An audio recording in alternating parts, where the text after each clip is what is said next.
Right from the get-go, at the preseason testing in 2022, many of us saw there was something off with Mercedes W13. So, to some of us, it wasn't much of a surprise that the team limped their way through the season, finishing with only one race win and one pole position. But, as the 2023 preseason testing has officially kicked off, Mercedes is looking like their championship contending selves. But is this officially their reality? Or will Mercedes fans be thrown yet another curveball? Well, let's find out together, shall we? Day 1 of preseason testing in Bahrain is already done and dusted, with Max Verstappen topping the charts, unsurprisingly, once the checkered flags fell in Bahrain. And while both Mercedes drivers weren't neck and neck with Verstappen in the timesheets, the two had an encouraging session, with Lewis Hamilton finishing P6, only 0.6 behind Verstappen.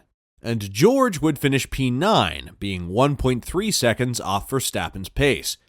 Compared to last year, Mercedes is definitely not bumping to music as they go through the track, if you know what I mean.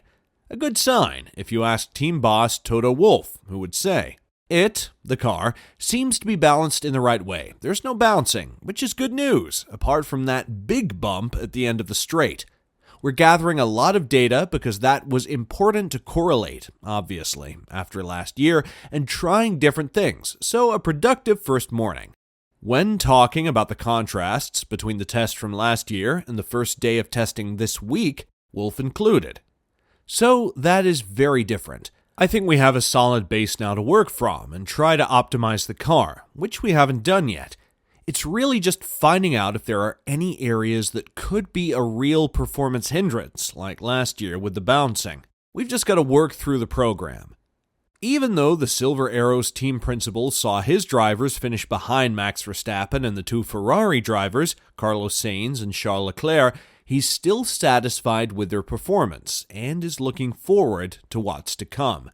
This news will please the British driver who's eager to beat his Red Bull opponent. You need to provide a good car for a driver that has the ambition to win races and championships, and we have that, said Wolff. We want to win. At this stage last year, we knew we were in trouble because the car was bouncing around and we were not able to drive it correctly, but today it is very different. The car seems to be balanced in the right way. There is no bouncing, which is good news. It is a good starting point. We have had a productive morning. Though the team may be feeling encouraged by the car's performance on track, the team still has the issue of Lewis Hamilton's contract extension hanging over them. The same feeling we have here at Formula One Inside, as a good amount of you guys still aren't subscribed to the channel. Why do you say you save us from our misery and hit that subscribe button? That's it. I knew you guys didn't want to see us in pain. Now back to Mercedes. As the F1 legend heads into the last year of his €40 million a season contract, it's widely believed that he will sign a new deal. The Austrian remarked, "It's incredible to see how Lewis has been with the team for a decade, and each year he returns with more maturity, professionalism, and insight into what benefits him. He's feeling great and has a high level of determination."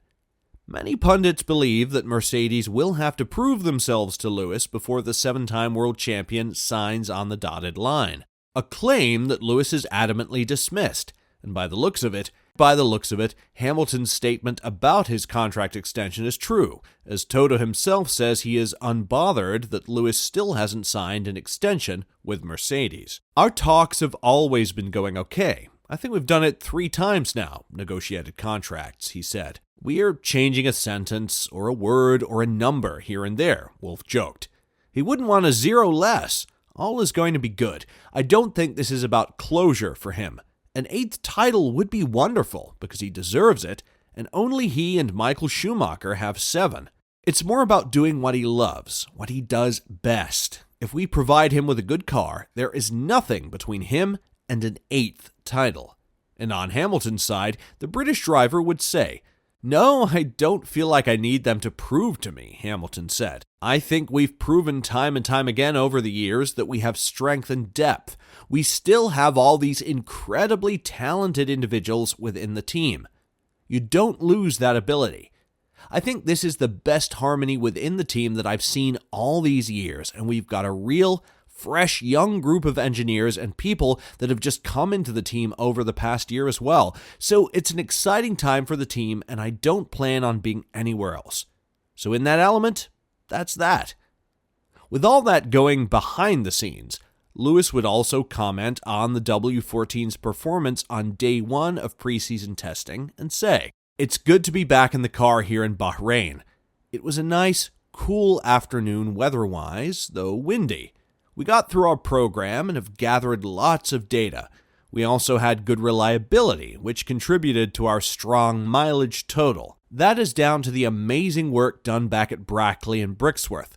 We've got to keep pushing, focus on ourselves, and stay focused. It's difficult to know where we are in the order, but we'll get a better feeling in the days to come. Now that they'll hope the problem is completely resolved, the Brackley-based team can concentrate on enhancing their performance and lap times gradually." Mercedes have to be one of the biggest stories of the winter because they've got such a long way to make up, Sky Sports F1's Ted Kravitz said.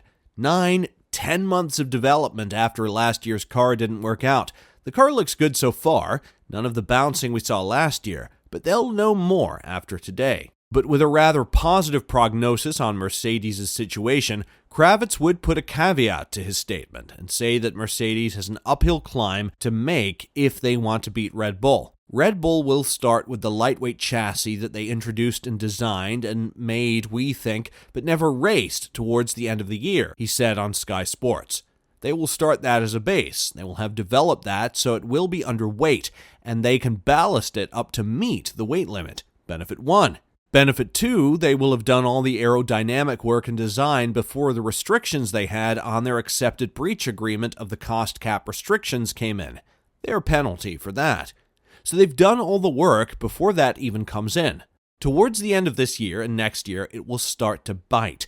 Number 3, they have the best driver on the grid in terms of form at the moment, even considering Lewis Hamilton. Lewis form, we haven't seen the championship form of Lewis yet because he hasn't been in a championship since the end of 2021, which we know what happened then.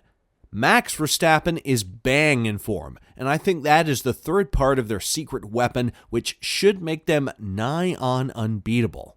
And it seems as though Lewis doesn't only have to chase Max for the title, but also fend off his teammate George Russell from eclipsing him, as the young Mercedes driver would recently point out specific improvements he has to make in order to beat Lewis.